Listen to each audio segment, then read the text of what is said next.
साथीहरु आजदेखि म पनि सोचे कि म पनि भ्लग स्टार्ट गर्छु भनेर, किनकि मेरो काम हुँदैन, म खाली घुम्छु। अनि हाम्रो यहाँ चाहिँ लाही तोरी देख्न सक्नुहुन्छ र गेहुँहरु।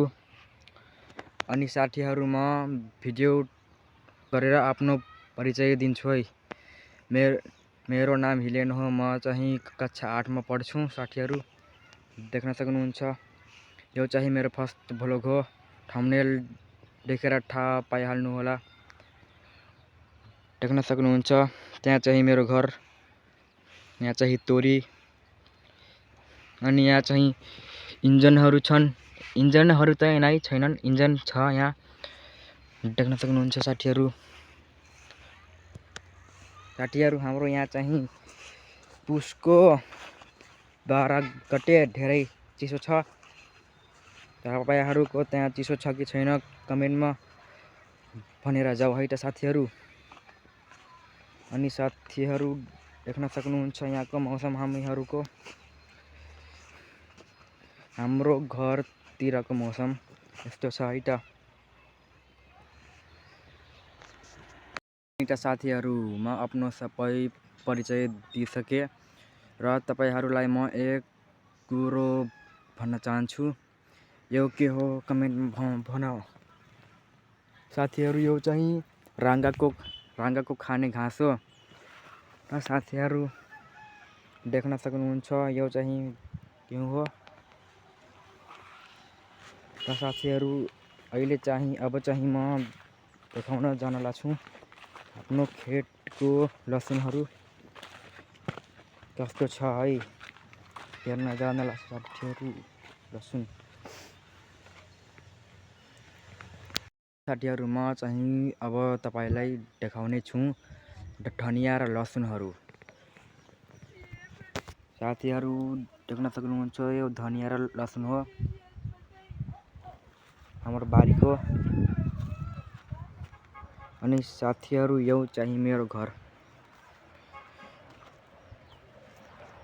अनि साथीहरु यो चाहिँ मेरो घर हो। म आफ्नो फर्स्ट भ्लगमै आफ्नो घर देखाउने छु। साथीहरु यो चाहिँ हाम्रो केराबारी।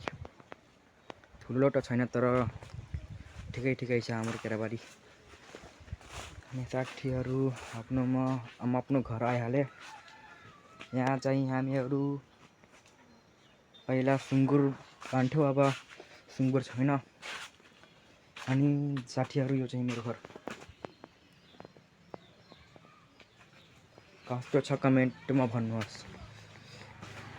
अनि साथीहरु अब चाहिँ म तपाईहरुलाई आफ्नो रुम देखाउने छु है। साथीहरु म आफ्नो घरमा आइहाले। टर्च बाल्ने एकचोटी।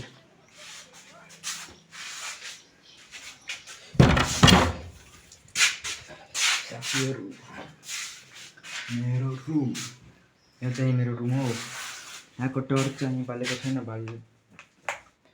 अब भन्नु साथीहरु कस्तो छ मेरो रुम। अनि साथीहरु यहाँ चाहिँ राखेको छ धान। साथीहरु धान छ। साथीहरु अनि त साथीहरु यो चाहिँ मेरो घरको ऐना हो।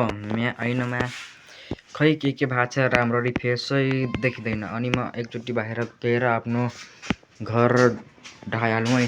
बाहिरदेखि कस्तो देखिन्छ। अनि आज चाहिँ यहाँ झाडु लगाउनु हुन्छ।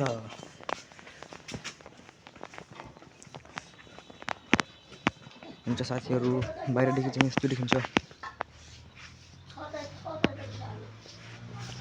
अनि साथीहरु अब म फेरि भित्र गएर एकचोटी भिडियो एडिट गरेर युट्युबमा हाल्छु है। नाइलागा।